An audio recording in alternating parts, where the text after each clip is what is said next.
আল্লাহু আকবার দিয়ে যখন আজান শুরু করে, শয়তান আর এই আজানের শব্দের এরিয়ার ভিতরে থাকতে পারে না। শুধু যায় না, হাদিসের ভাষা হলো টেম্পুর মতো আওয়াজ করে করে যায়।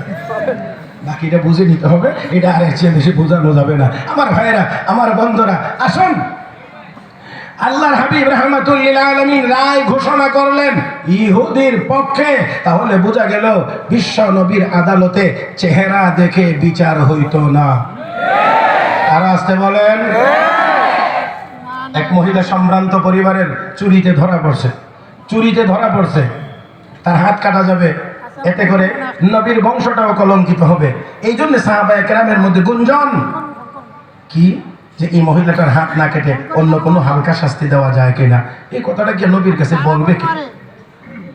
সবাই বেছে নিলেন রাসূলের অত্যন্ত আদরের সাহাবী, অল্প বয়সী, যাকে হিব্বু রাসূলিল্লাহ বলা হয়, রাসূলের মহব্বতের পাত্র, উসামা বিন যায়েদ রাদিয়াল্লাহু তাআলা আনহুকে সবাই গিয়ে বলেন, উসামা তুমি গিয়ে নবীর কাছে একটু সুপারিশ করো, তার হাত না কেটে একটু শাস্তিটা কমায় দেন।